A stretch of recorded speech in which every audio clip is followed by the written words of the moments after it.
सबसे पहले मैं आपको और आपके चैनल को बहुत बहुत धन्यवाद देता हूं कि आप मेरे जीवन परिचय के बारे में जानने की कोशिश की है, उसे आम लोगों को पहुंचाने का आपने बीड़ा उठाया। इसके लिए आपका बहुत बहुत धन्यवाद। मेरा जीवन परिचय पप्पू बल्ली के नाम से तब से शुरू हुआ। सबसे पहले मैं आपको ये बताना चाहता हूँ, मैं कॉन्वेंट का छात्र रहा हूँ जी, स्टेला मॉरिस कॉन्वेंट स्कूल मेरे बचपन का स्कूल था। शुरुआती पढ़ाई आपने वहीं से की है? शुरुआती पढ़ाई मेरी कॉन्वेंट से हुई। मेरी माता जी शिक्षा के लिए बहुत ही संघर्षशील कहा जा सकता है उनको, कि शिक्षा बच्चों को किसी भी स्तर तक जाके वो दिलाना चाहती थी। उनकी यहाँ जिस वक्त मेरा कॉन्वेंट में एडमिशन हुआ था, मैं आपको बता दूं कि मेरे परिवार की वो हैसियत कॉन्वेंट में पढ़ाने की नहीं थी, लेकिन मेरे माता जी ने संकल्प लिया था कि मुझे पढ़ाने के लिए अपना जीवन भी बेचना पड़ेगा, तो मैं बेच के पढ़ाऊंगा। और माता जी का, मेरी वालिदा का साथ मेरे वालिद साहब ने दिया। साइकिल से वो कारोबार करते थे। मुझे याद है, बचपन में मैंने देखा है कि मेरे वालिद साहब साइकिल से मोरंग की दुकान किए थे, और मोरंग की दुकान सुबह साइकिल से जाते थे और शाम को साइकिल से आते थे। उसके बाद मैं 7th क्लास तक कॉन्वेंट का स्टूडेंट रहा जी, लेकिन कुछ कारणवश परिस्थितियां ऐसी बनी कि मुझे पढ़ाई छोड़ना पड़ा। वालिद साहब की तबीयत खराब हो गई। कितनी पढ़ाई आपने की है? मैं हाई स्कूल। वालिद साहब की तबीयत खराब हो गई, बॉम्बे उनको एडमिट होना पड़ा। उस वक्त उनको टीबी की शिकायत हो गई थी। टीबी का इलाज उस वक्त नामुमकिन ही कहा जाता था, कि जिसको टीबी हो जाती थी फिर उसका इलाज बड़ी मुश्किल से वो मरीज ठीक हो पाते थे।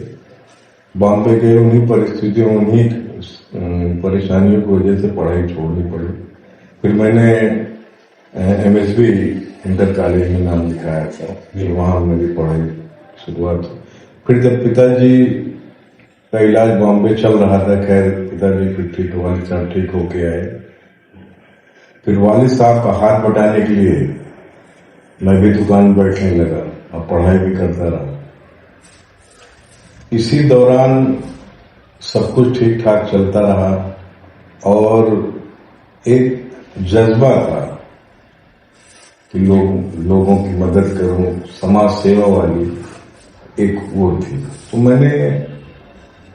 मेरी शुरुआत जो है बल्ली पटरे की कारोबार की, वहीं से शुरू हुई।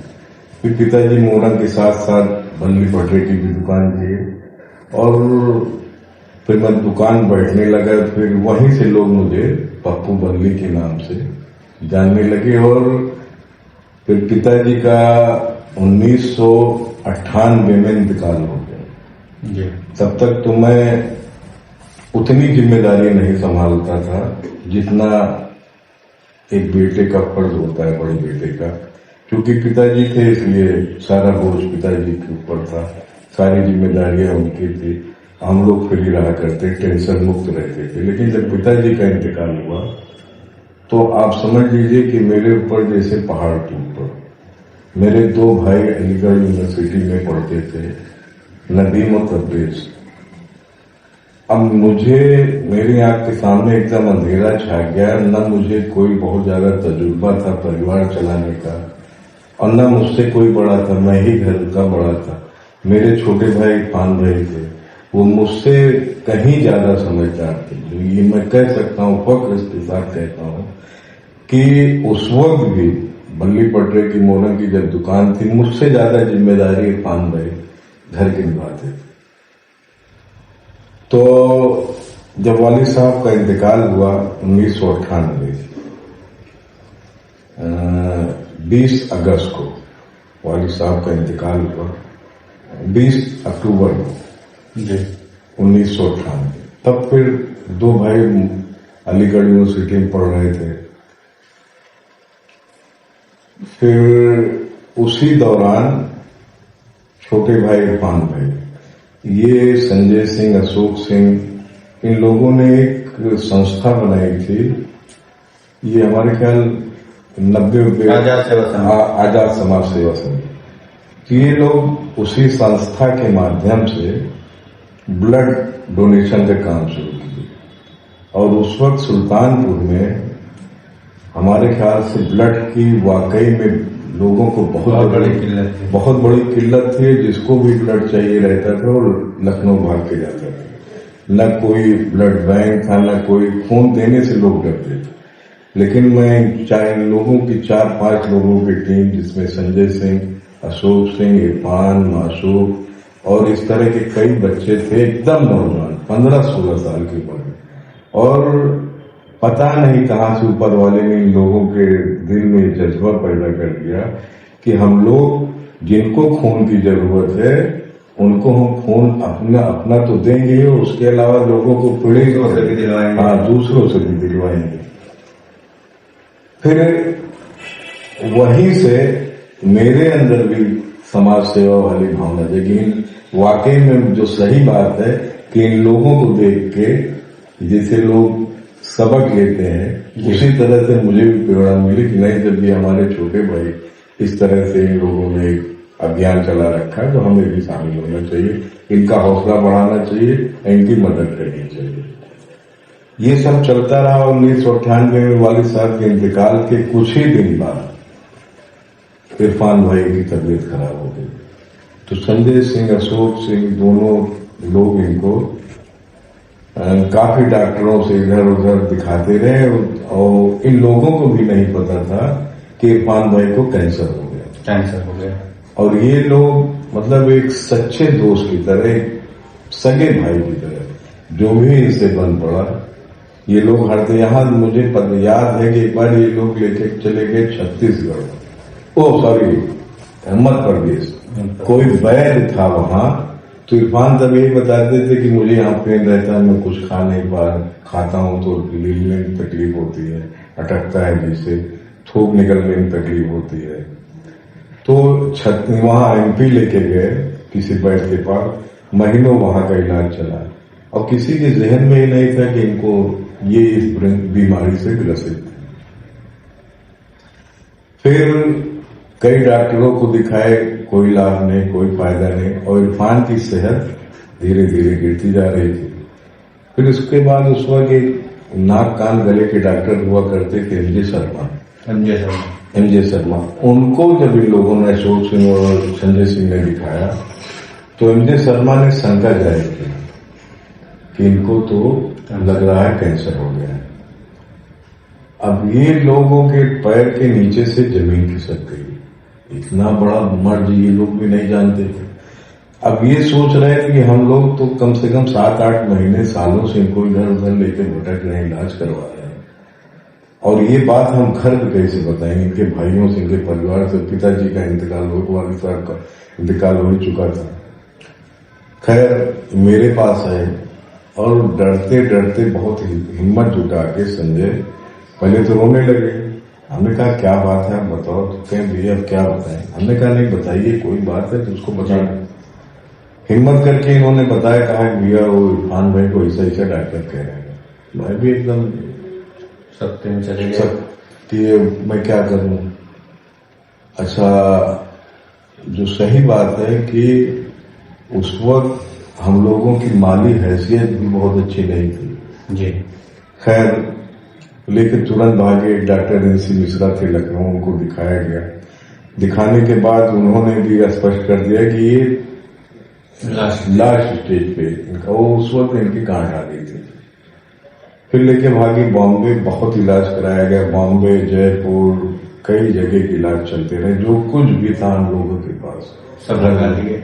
मेरी माँ का रोते रोते उनका इतना बुरा हाल था, सब कुछ लग गया। इस्लामगंज में एक जमीन थी, मुझे अच्छी तरह याद है, मेरी माँ ने कहा सब कुछ बेच जाए लेकिन मेरा बेटा ठीक होना चाहिए। इस्लामगंज की जमीन उस वक्त ये दौर हो गया था कि रिश्तेदार दोस्त यार बेचारे बहुत लोग हमारे साथ खड़े हुए, बहुत लोगों ने मदद की, लेकिन एक मदद की भी एक सीमा होती है। फिलहाल बहुत सारे लोगों ने मदद किया, हम जमीन का भी सौदा कर लिए, फिर इनको बॉम्बे लेके गए।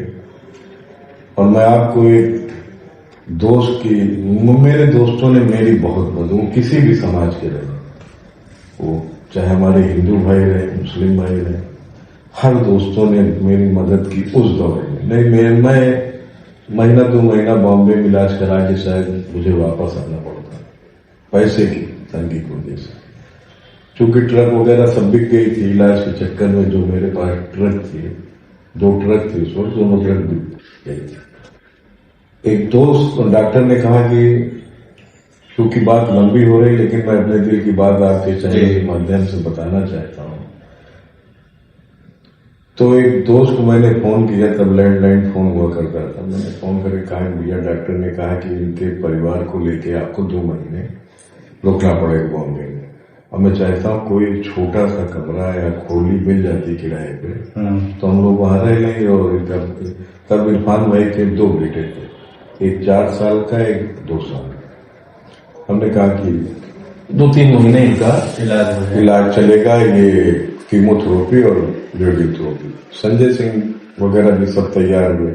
हमने कहा भैया आप लोग रहने दो, नहीं वहां तो वैसे ही रहने की दिक्कत है और कैसे क्या किया जाए। खैर एक मुबीन भाई सलारपुर के हैं, उन्होंने कहा आप एकदम बेफिक्र होके आइए पप्पू भाई, यहाँ आपको कमरा मिलेगा। उन्होंने अपनी बेटी का रूम खाली करवा दिया, और उसमें मैं बता दूं आपको कि सुई से लेके मतलब हर सामान जिसमें राशन पानी और सब बर्तन तक में। मैं आज वो बेचारे इस दुनिया में नहीं है, लेकिन मैं बस अल्लाह ताला से उनकी मग़फ़िरत के लिए दुआ करता हूँ कि अल्लाह ताला उनको जन्नतुल फिरदौस में आला से आला मुकाम करे। कि मैं जब उस कमरे में पहुंचा तो फ्लैट था, वो बेटी उनकी रहती, वो खाली करा दिया, बेटी को अपने घर लेके चले गई। बेटी तबाह कि हर चीज, प्लेट नई, पतीला नया, भगोना नया, स्टोव नया, टंकी जिसमें राशन रखा जाता, राशन भरा हुआ, सारी चीजें होंगी। खैर इलाज होता रहा, लेकिन अल्लाह की मर्जी जो होती है होता वही है। डॉक्टरों ने लास्ट में जवाब दे दिया, कहा कि 1.5 से 2 महीना बचेंगे। हाँ, इससे ज्यादा इनका चलना मुश्किल है और आप इनको घर लेके जाइए। लोग घर के परिवार के बीच में रहेंगे, हॉस्पिटल रहते रहते डॉक्टरों को देखते देखते ये एकदम उठ चुके हैं। अब इनको कोई दवा इनकी बची नहीं कि जो इनको असर करे। तो आप इनको परिवार में ले जाइए, जो भी आप लोगों से सेवा हो सके सेवा करें। हम लोग फिर इनको लेके सुल्तानपुर आ गए। सुल्तानपुर आए तो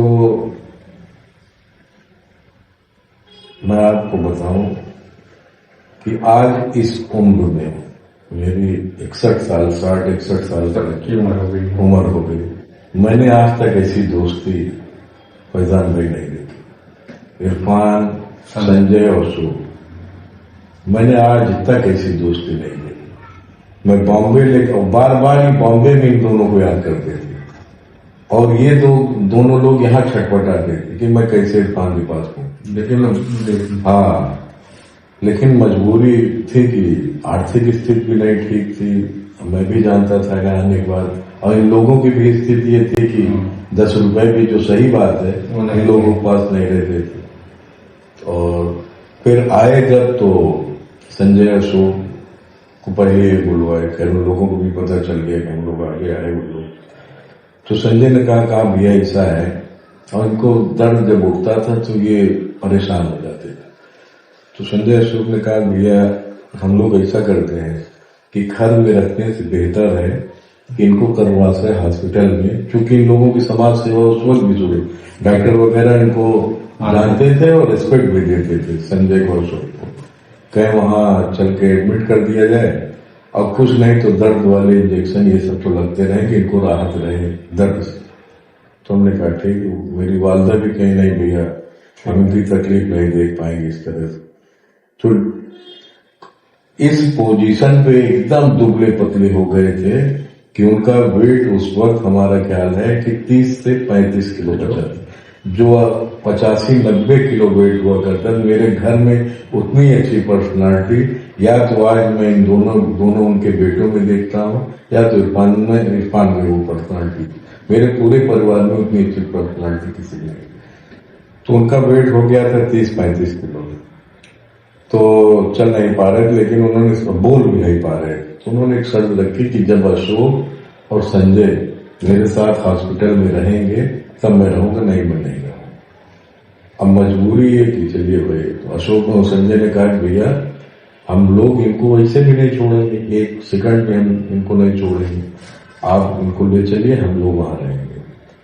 लेके गए, प्राइवेट कमरा लिया गया कर्माश्रय में।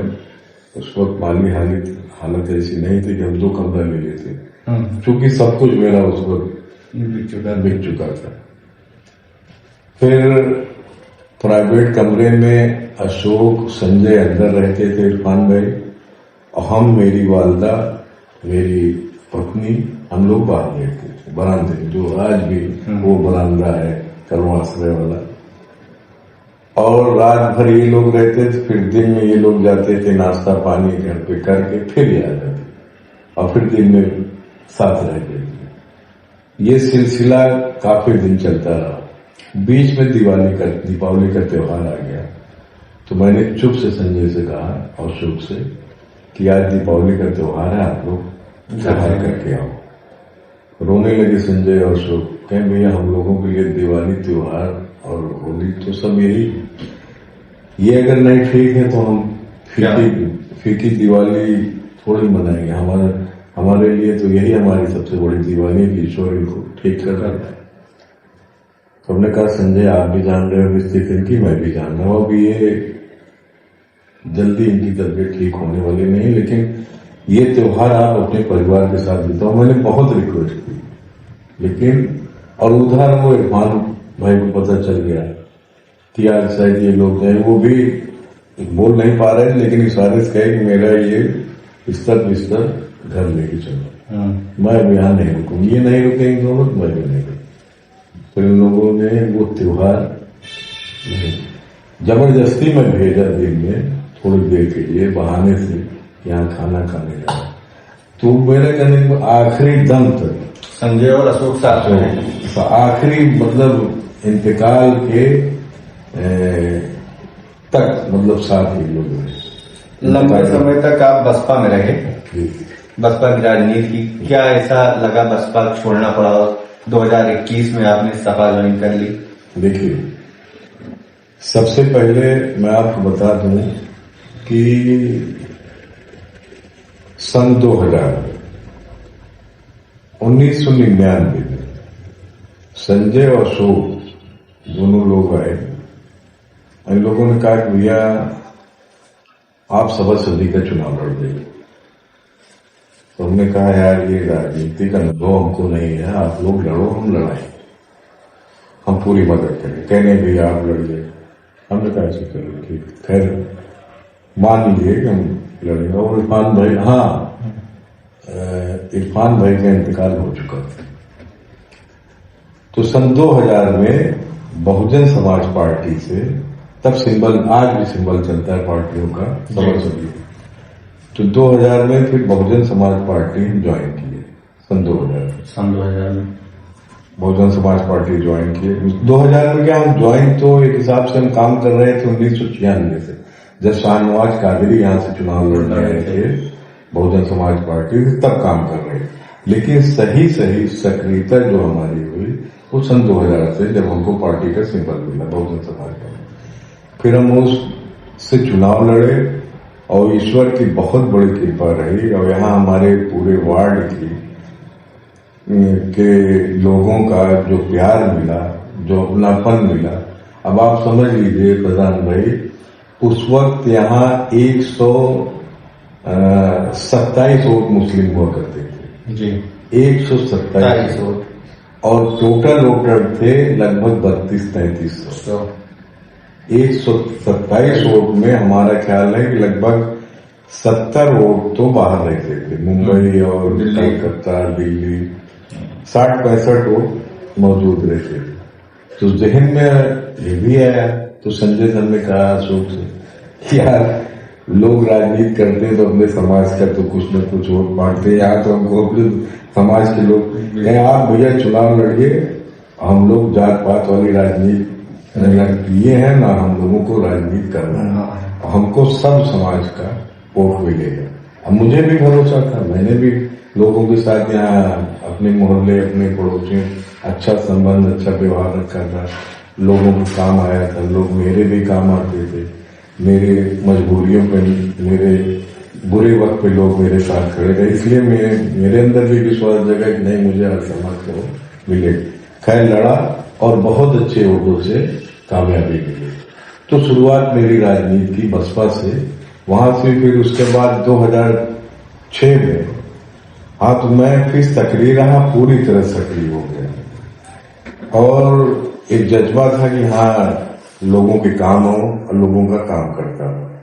तो ये सब देख के पार्टी के वरिष्ठ नेताओं ने मेरा बहन कुमारी मायावती जी ने सन 2006 में तब इसको सदर विधानसभा का सुल्तानपुर को जयसिंहपुर में लगता था। हाँ नहीं तब ये जयसिंहपुर अलग, तब जयसिंहपुर विधानसभा अलग थी, सुल्तानपुर अब तो इसका नाम सुल्तानपुर, तब ये सदर विधानसभा।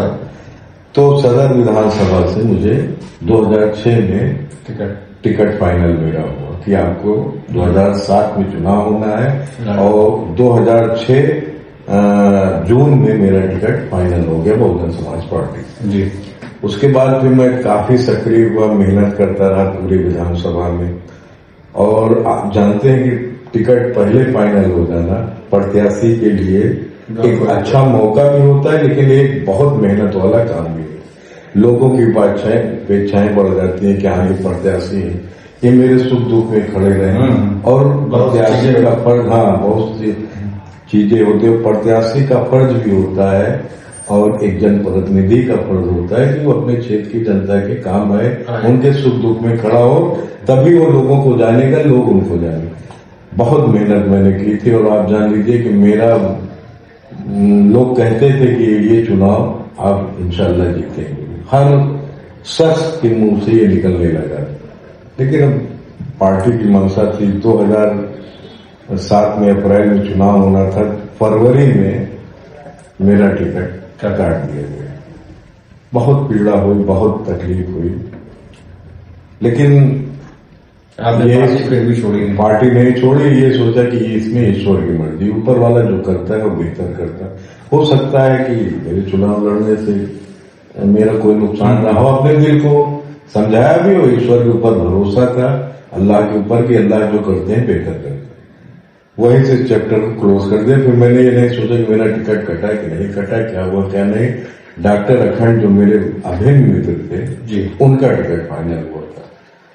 क्योंकि पार्टी जाति समीकरण दिल के भी चुनाव लड़ाती है, तो डॉक्टर साहब मेरे बहुत अच्छे मित्र थे, हैं और रहेंगे, वो मेरे बहुत अच्छे साथी हैं। उसके बाद फिर उनका टिकट हुआ, मैं तन मन धन से उनके साथ लग गया।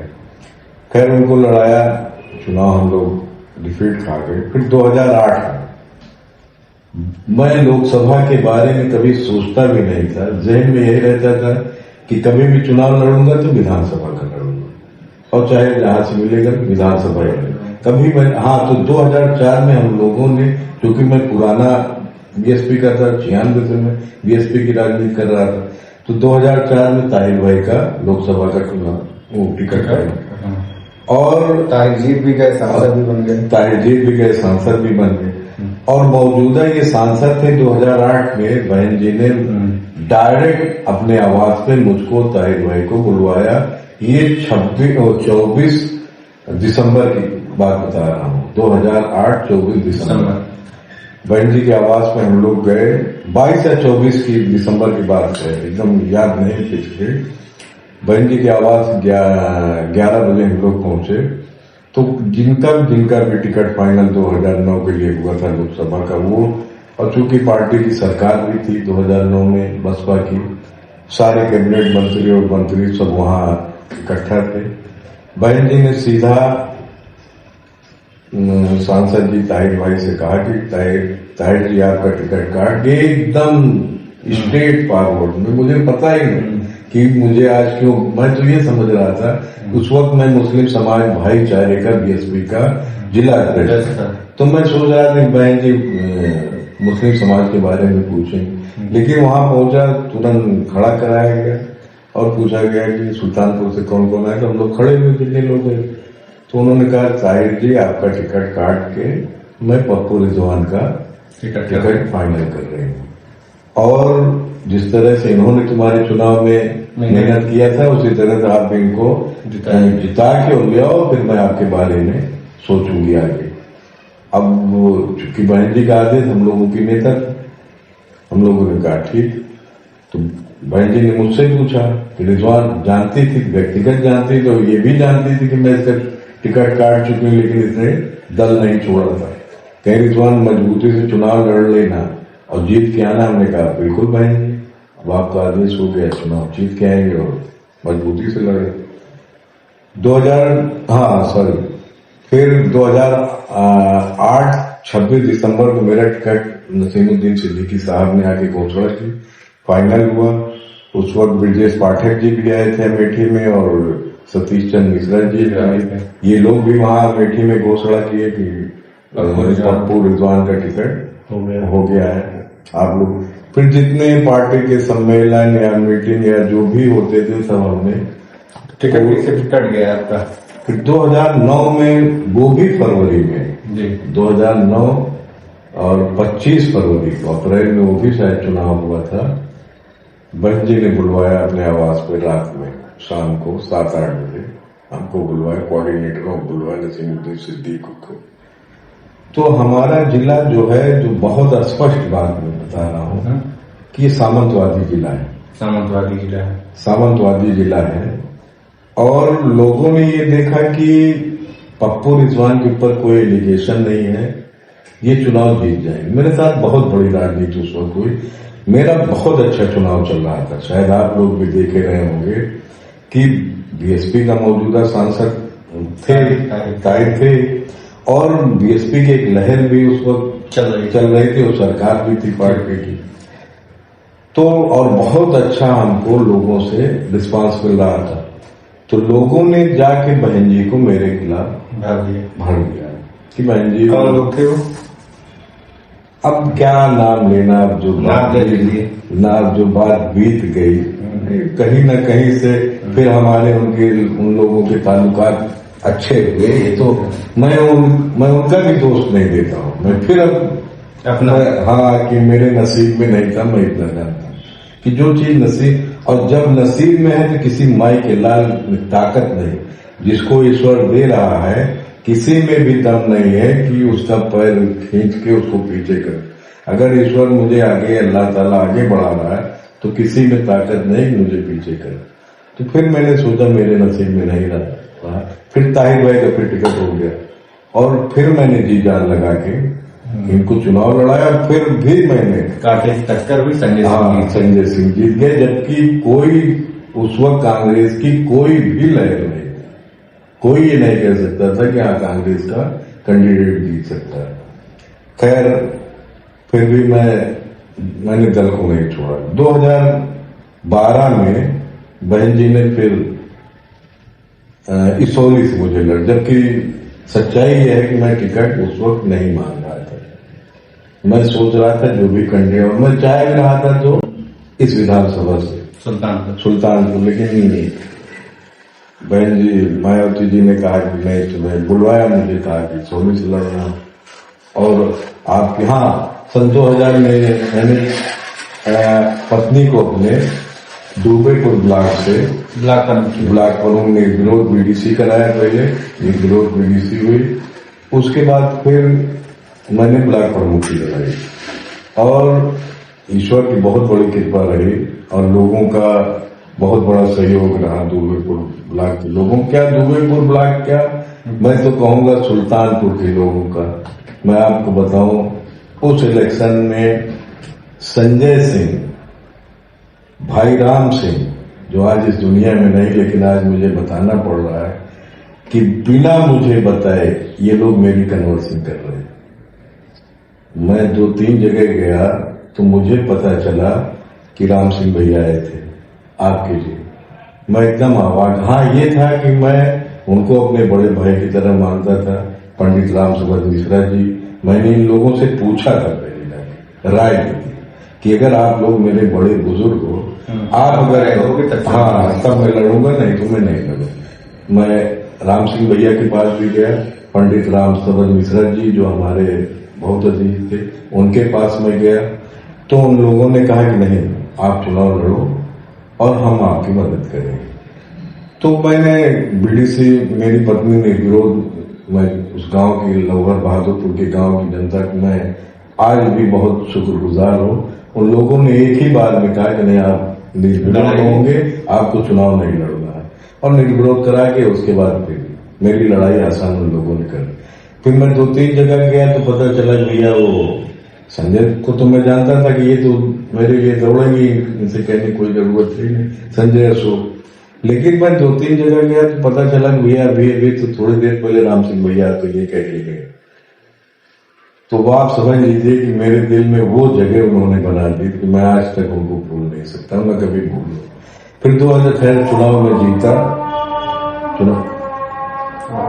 परसों आपके यहाँ दावते वलीमा था, आपके भतीजे का सुफियान था, उसमें सपा के राष्ट्रीय अध्यक्ष अखिलेश यादव आए हुए थे जी। और तब से जिले में हलचल है कि पप्पू इसौली की सीट मांग रहे हैं, पप्पू रिजवान इसौली लड़ेंगे और मजबूती से लड़ेंगे।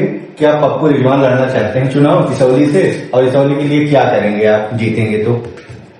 देखिए, कोई भी राजनीतिक व्यक्ति हो जो राजनीति कर रहा है उसकी अपनी मनोकांक्षा होती है जी कि राजनीतिक का 2 दायित्व होता है। सबसे बड़ी जिम्मेदारी कि समाज, राजनीति सिर्फ अपने फायदे होती नहीं, राजनीति जब समाज सेवा से जुड़ के आदमी करता है तब असली राजनीतिक उसी को कहा जा सकता है कि समाज सेवा के साथ साथ ये राजनीति कर रहा है और उसका फिर उसको लाभ मिले।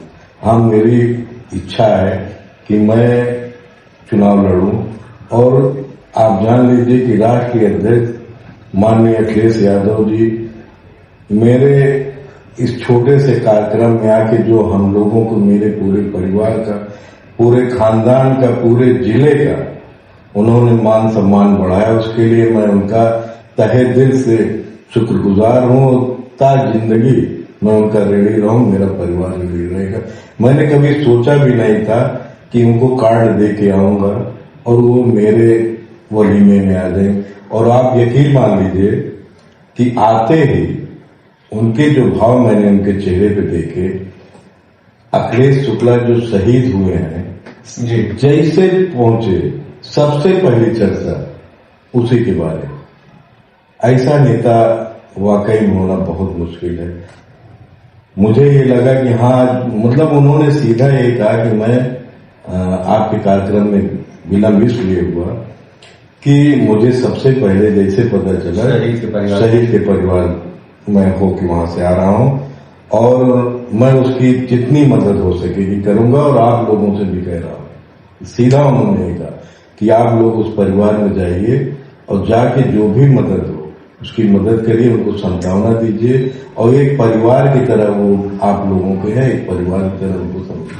फिर मैं कल गया, कल मैं गया उस परिवार में और उस परिवार ने ये कहा कि इस परिवार से मुझे इसलिए उम्मीद ज्यादा है अखिलेश यादव जी के परिवार से, क्योंकि स्वर्गीय मुलायम सिंह यादव जी ने ही वो व्यवस्था दी कि आज बॉडी जो है एक आर्मी, एक शहीद की जो शहीद होता है सम्मान पूर्वक आती है।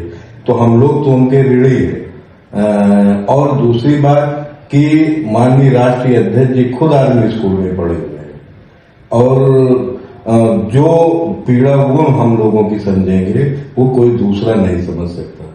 मुझे वाकई जो मैंने अपने राष्ट्रीय अध्यक्ष जी के भाव देखे उस परिवार के लिए, उनको उनके अंदर जो मैंने पीड़ा देखी, मैं ऐसे व्यक्ति को मैं वाकई में सलाम करता हूँ, तहे दिल से सलाम करता हूँ कि खुशी के माहौल में है, लेकिन चर्चा सबसे पहले उन्होंने उस शहीद परिवार की कि भाई मेरे होली में है, लेकिन सबसे पहली चर्चा उन्होंने उस शहीद परिवार की। मगर जब से आप यहाँ अखिलेश जी आए हैं, आपके मित्र हैं शकील भाई और ताहिर भाई, उनकी रात की नींद आपने छीन ली है। नहीं, देखिए हम आप सऊदी भी लड़ना चाह रहे हैं जी, देखिए और कोई विधानसभा में।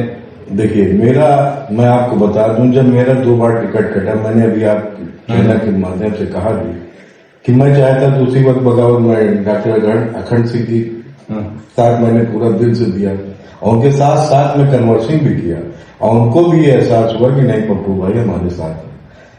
और मैंने कभी किसी के पीठ में छुरा मारने वाली राजनीति नहीं की। आप जानते हो कि मैंने सीताराम वर्मा जी के साथ जब मैंने साथ निभाया, तो जिसको साथ निभाना कहा जाता है उस तरह का साथ निभाया।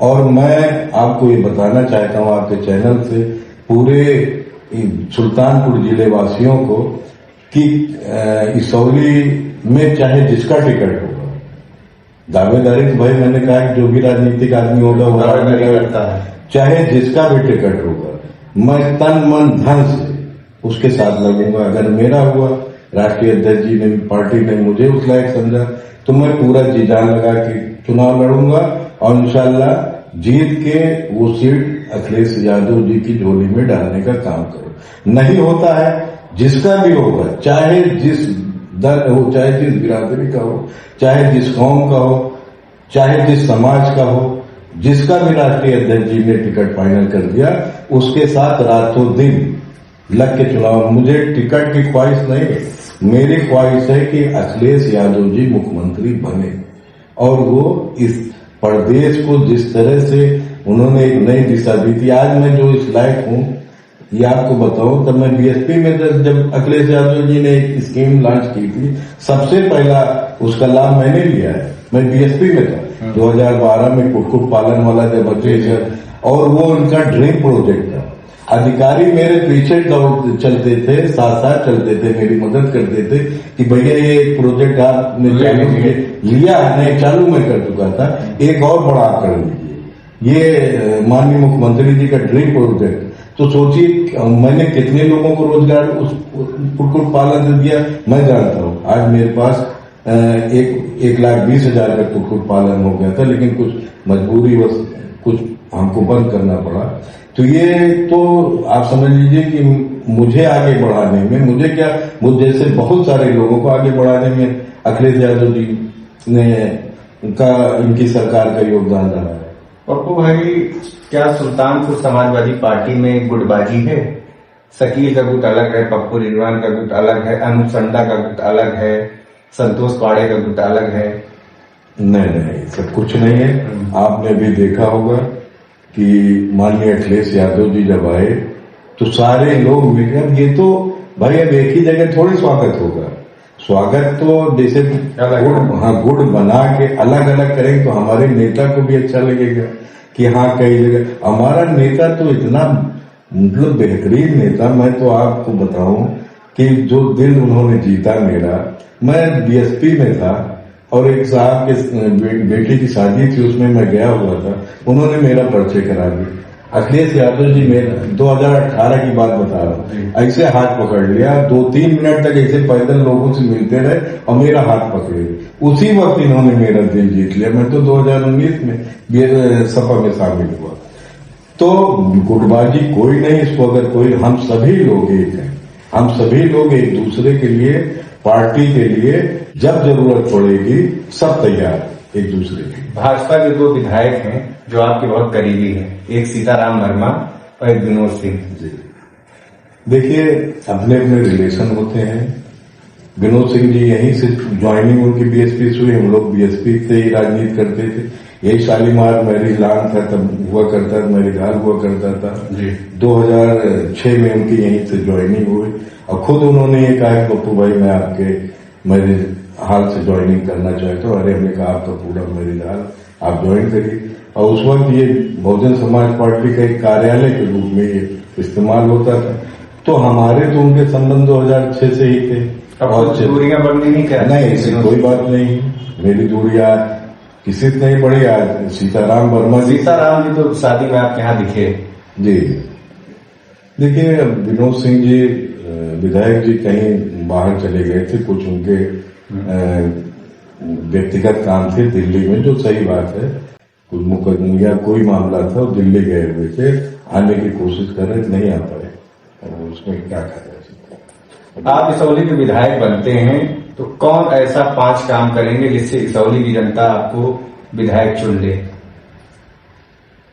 देखिए, जो जनता के बीच जैसे टिकट मिलता है तो क्या लेकर आप जाएंगे? देखिए, जो मैंने वहां की पीड़ा देखी है कि एक तो हाइडिंग वाली समस्या है जी, कि लोगों को अगर बिल ठीक कराना होता है, इसौली के लोगों, अब सोचिए कितना डिस्टेंस है कि वहां से उनको सुल्तानपुर हेडी लाना पड़ता है जी, यहाँ आके वो अपना बेचारे बिल ठीक करें, और उसके बाद फिर उनका एक ही दिन में तो ठीक नहीं हो जाता है। अब जान रहे कितना चक्कर लगाना पड़ता है तब जाके। तो सबसे पहले तो अगर ईश्वर ने, अल्लाह ताला ने उस लायक बनाया, तो मेरे जहन में 2, 3, 4 काम ऐसे हैं कि जिसको मैं सबसे पहले करने की कोशिश करूँ। एक तो हाइडिंग, कि लोगों की समस्या उनके घर में ही हल, कि हाइडिंग जाए अपने जो भी काम है उस। दूसरी चीज, एक बस अड्डा, बस अड्डा बनवाएंगे, एक बस अड्डा बनवाऊंगा कि लोगों को जो सुल्तानपुर आके या मुसाफिर खाना या अलीगंज या अम्बाट आके इनको बस पकड़ना पड़ता है, एक बस अड्डा वहां रहे कि हमारे इसौली विधानसभा के लोग वहीं से बस पे सफर करके और जहां जिसको जाना हो।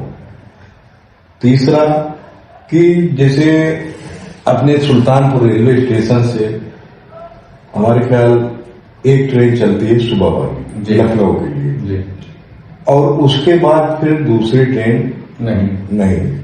तो एक ट्रेन, ये मैं सरकार से को विधायक बनने के बाद कोशिश करूंगा कि एक ट्रेन 8 से 9 के बीच में और भी चले कि हमारे भाई जो लखनऊ जाना चाहते हैं, जैसे मरीज हैं उनके साथ, या एक ट्रेन छूट गई, नहीं पकड़ पाए, तो कम से कम वो दूसरी पकड़ के अपने मरीज को लेकर लखनऊ चले गए, फिर वापसी वहां से 8, 9, 10 बजे के बीच में वापसी हो, कि अपने मरीज को दिखा के अगर वो आना चाहिए। और भी ऑफिशियल काम है, कारोबारी काम है, जो बहुत सारी समस्याएं हैं कि एक ट्रेन के भरोसे न रहे। उनको ये रहे कि हाँ, जैसे बॉम्बे का एक लोकल गई तो दूसरी आगे खड़ी, इस तरह से।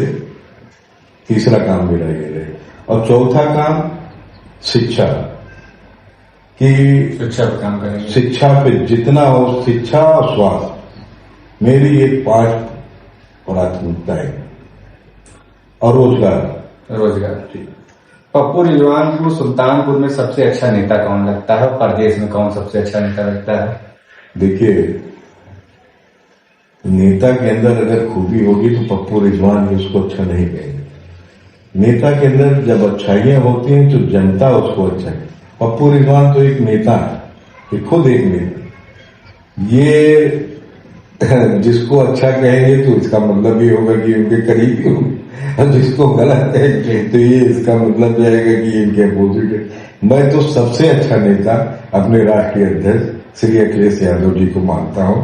मैं उनके अलावा मैं क्या बताऊं कि उनके, मैंने वो शख्स क्या है, संजय सिंह हुए, अखिलेश यादव जी हुए, इन लोगों के अंदर वाकई में जो भाई अच्छाई। आपको नेता चुनना हो राष्ट्रीय नेता पे, राहुल गांधी, नरेंद्र मोदी, अखिलेश यादव, संजय सिंह, किसको चुनेंगे? देखिए, फंसाने की कोशिश मत करिए। सबके सबके अंदर अपनी अपनी अच्छाइयां हैं। अच्छा, पीएम बनना किसको देखना चाहते हैं? अखिलेश यादव जी। अखिलेश यादव को। 1 सेकंड में आपका जवाब। सुल्तानपुर में सबसे अच्छा नेता कौन लगता है आपको? जो जनता के साथ, जनता के सुख दुख में खड़ा हो, मुझे वही सबसे प्रिय नेता, वही सबसे अच्छा नेता वही। वो आप जानते हैं कि हम लोगों ने कोरोना में अपनी जान, आप तो कई इंटरव्यू भी लिए हैं, जिस तरीके से पप्पू रिजवान कोरोना में दिख रहे थे सक्रिय, गरीबों की मदद कर रहे थे, अब थोड़ा दूरी हो गई है। क्या मीडिया से दूरी हो गई है पप्पू रिजवान की, कि गरीबों से दूरी हो गई? नहीं नहीं, सिर्फ मीडिया से हमने दूरी बनाई, गरीबों से नहीं। क्या वजह है? देखिए, मीडिया से इस तरह दूरी नहीं, मीडिया से तो हमारे रिश्ते वही है, लेकिन अब जैसे हमारे अंदर कभी दिखावे वाली भावना नहीं रही फजल जी। मैंने कभी कोशिश ये की है कि अगर कोई नेक काम कर रहा हूं तो या तो मेरा रब जाने या तो मैं जाने।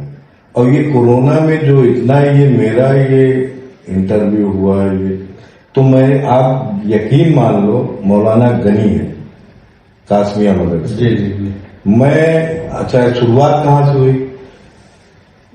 जब लॉकडाउन 20 मार्च को या 19 मार्च 2020 को लगा, उसके पहले चूंकि गबड़िया लखनऊ रोड से जुड़ा हुआ है, लोगों को मैं देख रहा था कि लोग पैदल आ रहे हैं, बेचारे परेशान हैं, और बच्चों को कंधे पे लाते हैं, और पत्नी पैदल चल रहे। तो मेरा एक भतीजा सूफी सुफियान, जिसकी शादी थी, मैं और ये पुलिस चौकी गवड़िया के बगल किराना दुकान में वहीं खड़े थे। तो इतने में इसी सुफियान, मैं सोच रहा था किस तरह मदद को, मेरे से जेल में चल रहा, मैंने शुरुआत नहीं की।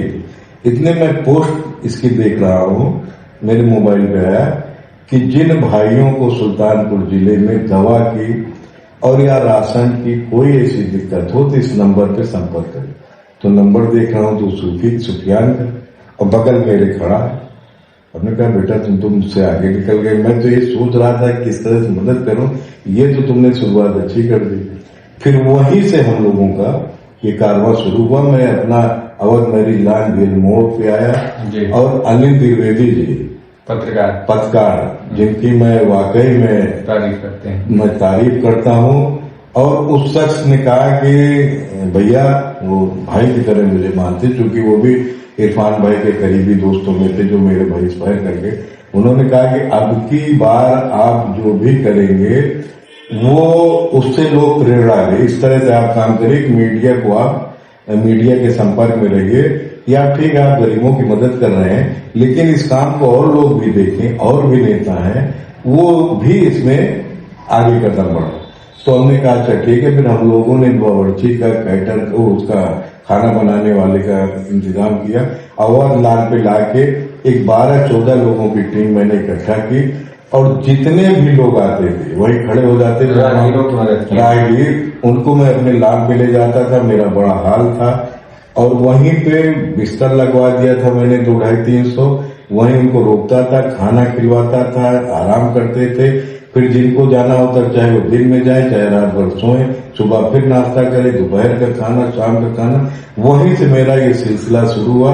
और इस काम को मैं फिर बताऊंगा फैजान भाई, मेरी कुवत नहीं थी, ये काम सिर्फ लेने वाला ऊपर वाला है। तो मैंने जाके मौलाना गनी साहब से पूछा, मैंने कहा कि मैं इस तरह से कर रहा हूं, बजाय मुझे इसका सवाब का कहीं गुनाह न पड़े। तो मौलाना गनी ने कहा कि नहीं, मौलाना साहब ने, मौलाना गनी साहब ने कहा नहीं, ऐसी बात नहीं है, कभी कभी इस तरह से काम करने चाहिए कि आपको लोग देख के वो भी उनके अंदर भी जज्बा पैदा हो।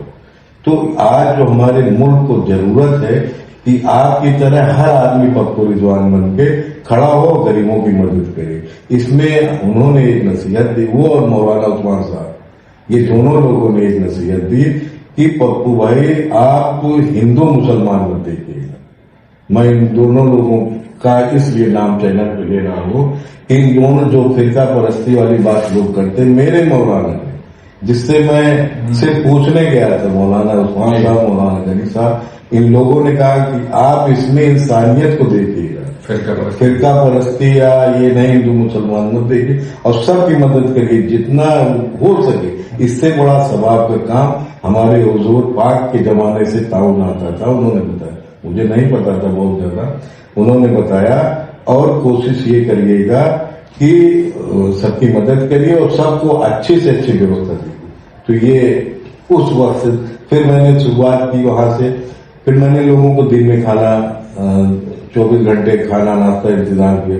फिर बाद में डीएम साहब, उस वक्त इंदू मती जी थे, वो पर डे वो और कप्तान साहब डेली आते थे, और जो रुके हुए लोग रहते थे उनकी हाल चाल खैरियत और व्यवस्था देखते थे डीएम साहब। उन्होंने चैनल पे भी मेरी तारीफ की थी उस वक्त। आपको सम्मानित करने की भी बात हुई थी, क्या सम्मानित हुए थे?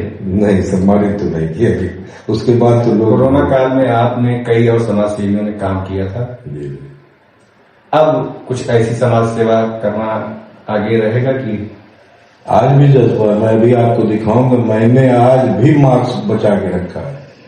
जो उस वक्त मैंने मास्क कोरोना काल में मेरी जीन्स गारमेंट की फैक्ट्री हुआ करती थी, जी जी, डीएम साहब भी आके देखी थी उसको, और मैंने कम से कम 5 से 7 लाख मास्क फ्री में, और डीएम साहब के माध्यम से, सीआरओ साहब के माध्यम से, कप्तान साहब के माध्यम से, एडीएम साहब की ब्लॉक प्रमुख मेरी पत्नी थी उस वक्त, पूर्व ब्लॉक प्रमुख थी, उनके माध्यम से, और बीडीसी मौजूदा प्रधान, इनके माध्यम, तो मैंने खुद निकल के गाड़ियों से मैं मास्क बांटता। तो यही 32 मशीनें थी मेरे पास ऑटोमेटिक, जो जीन्स पैंट शर्ट ये सब बनाती, सब मैंने बंद करवा दिया, बंद करवा के, और मैंने, मेरे बेटे ने खुद कहा, सैफ अली बेटे का नाम, उसने कहा अब्बू अब इस वक्त जो पोजीशन मास्क की है, हम लोग इस पे काम करेंगे। अब ये सारी चीज हम बंद करके मास्क का कपड़ा मंगवाते हैं, और लोगों को मास्क वितरण करने का सैफ ही चला रहा था उस वक्त गवर्नमेंट फैक्ट्री। तो वहीं से हम लोगों ने शुरुआत की, और एक नेपाल का था बेचारा, मैं उसको भी बहुत धन्यवाद दूंगा, सुंदर सिंह नाम था, सुंदर सिंह, उसने कोरोना काल में ये जो मास्क बनाने वाले कारीगर थे वो ढूंढ, चूंकि उसके पास ये तजुर्बा था, वो ला के देता। मैं सुंदर सिंह की भी, वो यहाँ नहीं है इस वक्त हिंदुस्तान में, मैं उसकी भी तहे दिल से उसका शुक्रगुजार हूँ। फिर हम लोगों ने मास्क बनवा के बांटना शुरू किया, फिर गांव मास्क जाते थे बांटने।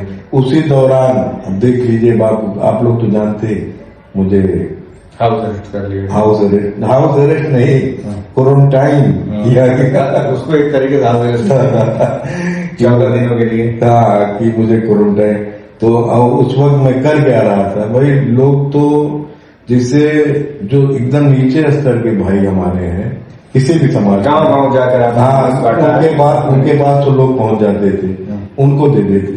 लेकिन पंचर वालों को और जो साइकिल चला रहे थे उन लोगों को भी मास्क बांटा था। तो मेरे जहन में ये आया, कुछ लोगों को फोन मिला, अब फोन तो बहुत आते रहते, लेकिन कुछ लोगों का, ऐसे लोगों को फोन आए जो बीच वाले थे, जो किसी के सामने हाथ नहीं फैला सकते थे, किसी से कह नहीं सकते थे कि मुझे भी राशन की जरूरत, वो इस पीड़ा में पड़े, उनको कोई पूछने वाला नहीं था। वो तो हर आदमी के दिमाग में, जहन में ये बात थी कि ये तो सक्षम आदमी है। लेकिन जब वो मेरे पास फोन आना शुरू किया, तो फिर मैंने क्या किया, मैं सिर्फ गांव, जैसे आपके भी गांव में गया था मैं, आपको याद होगा, रात में मैं राशन लेकर, मैंने बेटे को भेजा था। हाँ, रात में सुफियान गए थे और सैफ भी गए थे रात। तो मैंने फिर दिन में चिन्हित करवाता था ऐसे लोगों को, और रात में 12 बजे के बाद चुप से मैं निकलता था 2-3 गाड़ियों में राशन भर के उस गांव में, और जाके सबका नाम मेरे पास रहता था, और गांव का जिस आदमी को मैं सबसे जिम्मेदार समझता था और ये जानता था कि ये बात मेरे और उसके बीच में रहे, वो और किसी से नहीं कहेगा, उस बंदे को लेता था और उसको ये पहले शपथ दिलाता था कि ये बात किसी के सामने आनी नहीं चाहिए कि हम लोग इनके घर राशन लेके आ रहे। फिर जाता था चुप से दरवाजा खट, उसकी कई लोगों ने वीडियो भी बना ली थी, मुझे खराब भी लग रहा था, चुप से दरवाजे खटखटाता था, और कभी कभी तो 10-10 मिनट लग जाए, लोग सोते रहते थे। फिर जब निकलते थे तो वहीं किट रख देता था, उनको बता देता था कि आपका सामान है, आप इसको अपने घर चुप से ले जाइए, कोई भी आपके गांव का जानने वाला नहीं रहेगा न कोई। तो इस तरह से मैंने काफी दिन काम किया। फिर बीच में डीएम साहब ने कहा कि वो क्वारंटाइन हो जाएगी। नहीं, क्वारंटाइन तो बाद में कहा कि जब हमारे कार्यक्रम उधर खाने वाला चल रहा था, 200, 250, 300 आदमी पर डे खाना खा रहे। फिर उन्होंने कहा कि अब सरकार ने व्यवस्था दी है कि अब हम लोग इसको देखेंगे, हम लोग ये आपकी रसोई चलाते रहेंगे, अब आपको कोई खर्च नहीं करना। तो मुझे थोड़ा पीड़ा पहुंची, हमने कहा कि ये मौका था, ऊपर वाले ने मौका दिया था कि देश समाज सेवा का और देश में आज अपने जज्बे को दिखाने का कि हम लोग भी हिंदुस्तानी है। सबसे पहले हमारा फर्ज है कि हम अपने हिंदुस्तान, अपने भारत के वासियों का कि किस तरह से मदद कर सकते हैं। हम तो थोड़ा पीड़ा हुए, लेकिन अब भाई सरकार की मंशा, हमने कहा ठीक है, कहीं रसोई यहीं रहेगी, वर्कर भी आते रहेंगे, लेकिन राशन सरकार और उसी दौरान फिर पता चला हम और आपके विनोद पाठक जी हैं, वो जानते हैं, फनकार वो भी है। मैं सौरी में नंदौली गांव में मार्क्स बांट रहा था, 5,000 का लक्ष्य था मुझे फोन आया कोतवाल साहब का कि आप क्वारंटाइन किया जाएगा, आप कहाँ हैं? अरे हमने कहा ना हमको छींक आ रही, ना खांसी है, ना जुकाम है, और मैं तो इंसानियत के काम कर रहा हूँ, क्यों आप उसमें आप लोग डाल रहे हैं? कहने भाई ऊपर का आदेश है, आप आ जाइए, आपके मैरिज हॉल के सामने वो एम्बुलेंस खड़ी हुई है और आप 2-3 लोड़ा कपड़ा ले लीजिए और फरीदीपुर में आप क्वारंटाइन के। उसमें भी सियासत हुई नहीं, मेरा भाई उसमें भी तो राजनीति हुई नहीं, मुझे क्वारंटाइन का होने का बस ये खाली कि मैं हिंदू मुसलमान दोनों भाइयों की मदद कर रहा था। ईश्वर ने मुझे जिस लायक किया था, और मैं ही नहीं मदद कर रहा था, मेरे साथ उस वक्त कई लोग जुड़ गए थे। मतलब आप समझ लीजिए कि मेरी बेटी बॉम्बे में डॉक्टर नायला, मेरा दामाद अफजल, मेरे समधी अतार भाई, तौकीर भाई, और जो रिश्तेदार मेरे रिश्ते के मौसेरे चचेरे मौसे के भाई लगते हैं सऊदी से, उन लोगों ने राशन भिजवाया। कहाँ से मदद हो रही थी ये तो मैं आपको बता नहीं सकता, लेकिन मुझे क्वारंटाइन जब किया गया तब तो मुझे बहुत तकलीफ हुई, लेकिन मैंने अपने कारवां को नहीं रोका। मैंने अपने बेटों को लगाया कि ये कारवां जो चल रहा है ये चलते रहना चाहिए। अब आपकी आगे की क्या रणनीति है और 2027 में कैसे अखिलेश यादव को मुख्यमंत्री बनाएंगे, और क्या 2029 में चर्चा है कि संजय सिंह सुल्तानपुर से लोकसभा लड़ेंगे? आपके मित्र भी हैं, आम आदमी पार्टी के नेता भी हैं, प्रवक्ता भी हैं। देखिए, मैं मित्र नहीं कहूंगा, मेरे छोटे भाई हैं। जो सच्चाई है कि उन्होंने, आपने देखा होगा कि जिस तरह से शादी में एक पिता समान सुफियान के जो दोस्ती का हक है उन्होंने अदा किया, कि पदयात्रा वो अपनी खत्म करने के बाद सीधा हो रहा है और 4 दिन रातों दिन, मतलब एक एक चीज पे निगाह रखना, रिश्तेदारों पे निगाह रखना, किसी चीज की किसी को कोई कमी ना हो, मतलब हर चीज से वो मेहनत के साथ लगे रहे। और मैं तो जानता हूँ कि वाकई में उन्होंने एक पिता का फर्ज अदा किया। बस इरफान की कमी उन्होंने महसूस हम लोगों ने को नहीं होने दी, और रहा उनके चुनाव लड़ने का, ये उनका व्यक्तिगत फैसला है। अब उस दिन तो राष्ट्रीय अध्यक्ष जी ने भी खुद कहा कि जैसे किसी हमारे मीडिया कर्मी भाई ने पूछा कि क्या आम आदमी पार्टी और समाजवादी पार्टी एक साथ मिलकर लड़ेगी, तो उन्होंने कहा हम और संजय सिंह जी मिल बैठ के बात करेंगे। तो भाई अब ये तो बड़े नेताओं की बात है, हम लोग उसमें कुछ नहीं कर सकते हैं। और रही बात हम लोगों का, कोई गुटबाजी नहीं है, और जितने भी समाजवादी पार्टी के कार्यकर्ता है, नेता है, सब एक साथ हैं, एक मंच पे हैं और दिल से एक दूसरे की मदद करेंगे। चाहे जिसका टिकट हो गए हम लोग उसकी मदद करेंगे, चाहे वो मुस्लिम का हो, चाहे ठाकुर का हो, चाहे ब्राह्मण का हो, चाहे बैकवर्ड का हो, चाहे दलित का हो, जिसको भी अखिलेश यादव जी ने, हमारे राष्ट्रीय अध्यक्ष जी ने पर्चा बना के भेज दिया। मैं आपके चैनल के माध्यम से कहना चाह रहा हूं कि पूरा तन मन धन से उसकी मदद करेंगे। लास्ट में क्या रिसौली की जनता को संदेश देना चाहते हैं और जिले की जनता को क्या संदेश देना चाहते हैं? मैं सबसे पहले जिले की जनता को ये संदेश देना चाहता हूं कि हमारा जो ये जिला है सुल्तानपुर, हमेशा ये दंगा जमनी तहजीब के नाम से जाना गया है। और मैं आपको बताऊं कि मैं अपनी ही तरबियत के बारे में, अपने ही वालदा और वालिद के बारे में, बचपन की एक तस्वीर मेरे आंख के सामने आज भी नाचती है।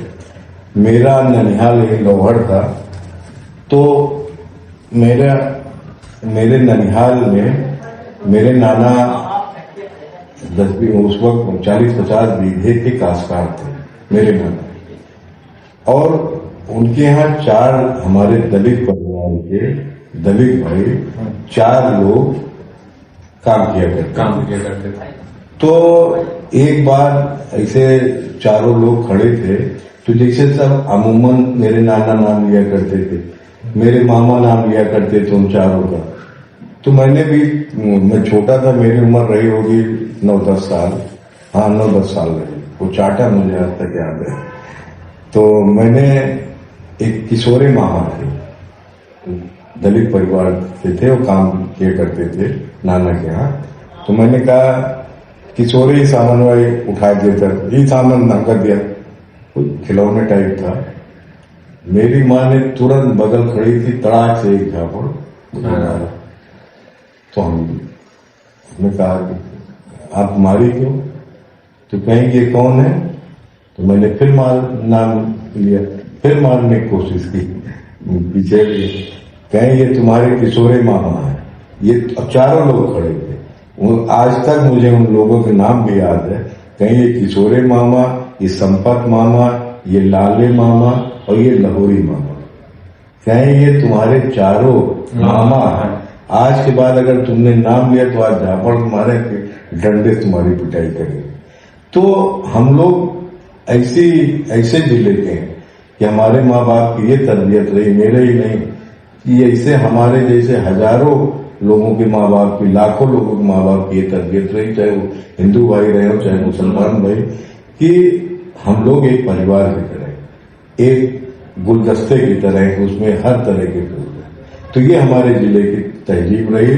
तो मैं अपने जिले वासियों को सिर्फ यही कहना चाहूंगा कि जो हमारा ये भाईचारा है, इसको हम मजबूत किए रहे और हमेशा कभी भी इसमें आंच ना आने दे। यही मेरा संदेश जिले वासियों के लिए है और इसौली वासियों के लिए, कि हमेशा जो हमारा ये अपनापन भाईचारा बना रहा है और आगे हमेशा ये बना रहे। ये थे हमारे साथ समाजवादी पार्टी के नेता पप्पू रिजवान, जो इसौली से टिकट मांग रहे हैं। इसी के साथ इस प्रोग्राम को समाप्त करते हैं। धन्यवाद।